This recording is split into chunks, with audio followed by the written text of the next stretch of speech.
Guys, ternyata masih banyak teman-teman yang belum tahu nih inti permasalahan dari huru-hara skincare antara Doctive dan Owner Skincare gitu ya.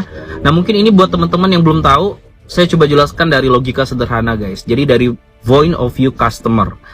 Jadi misalnya pelanggan membeli produk yang tidak sesuai gitu ya, atau kandungannya berbahaya gitu ya, sama saja dengan menipu gitu ya. Artinya masyarakat itu ditipu, pelanggan ditipu. Nah, disinilah case-nya. Doctive ini perannya adalah menemukan gitu ya kejanggalan ataupun ketidaksesuaian ingredients ataupun kandungan yang ada di dalam sebuah skincare atau produk gitu ya. Nah, kemudian di blow up sama Doctive, kemudian pelanggan jadi tahu, pelanggan jadi pintar, bisa memilih produk yang terbaik buat dia. Nah, kemudian muncullah isu ini menjadi huru-hara gitu ya dari pihak Owner Skincare. Sebenarnya harusnya kalau saya jadi Owner Skincare, justru saya seneng guys. Kenapa? Karena saya tahu bahwa produk saya yang beredar di masyarakat itu nggak bagus buat pelanggan. Benar nggak? Jadi sebenarnya nggak huru-hara, justru Owner Skincare ku berterima kasih kepada Doctive karena sudah bantu mereview produknya. Dan banyak juga usaha-usaha ataupun Owner Skincare yang memang jujur gitu ya, sesuai kandungannya malah melejit kayak Hanasui, teman-teman. Jadi sebenarnya itu yang pertama. Nggak ada huru-hara sebenarnya, harusnya gitu ya.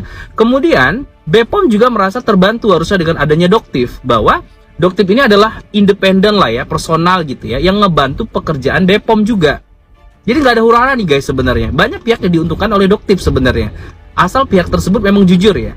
Berarti yang menghembuskan isu huru-hara atau keributan atau yang memang tantrum, itu udah jelas guys, adalah Owner Skincare yang memang tidak mau merubah ataupun berbenah, yang memang tetap terus ingin menguruk keuntungan sebanyak-banyaknya ke masyarakat. Makanya mereka ribut, mereka tantrum.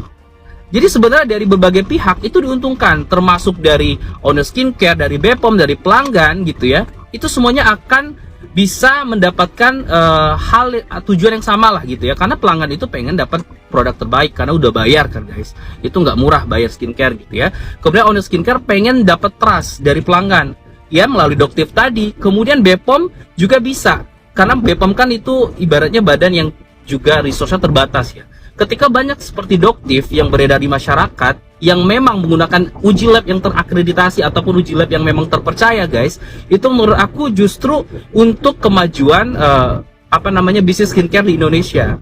Jadi sebenarnya gampang. Ketika ini dicap huru-hara, berarti yang tantrum adalah yang merasa dirugikan. Siapa yang merasakan dirugikan di sini dengan adanya Doctive? Owner Skincare yang nggak mau berbenah, dan itu udah sangat jelas guys. Berarti kalau teman-teman masih bisa berpikir lebih jernih gitu ya, melihat isu ini adalah berarti ada yang tidak mau dia keuntungannya berkurang gitu. Ada yang tidak mau dia nggak bisa menipu masyarakat lagi guys. Jadi mungkin itu ya guys ya intinya. Jadi jangan dipelintir kemana-mana. Kalaupun Doctive mau jualan ya terserah. Kalau produknya bagus ya kenapa? Nggak ada isu ke sana. Mau dia pakai topeng, mau dia pakai cadar segala macam, itu urusan si Doctive. Gak ada urusan di sana guys. Jadi intinya adalah jangan banyak bacot ke situ gitu ya. Intinya sekarang kita jadi tahu siapa orang-orang yang merasa terusik oleh kejujuran ini, karena memang jujur itu menyakitkan guys.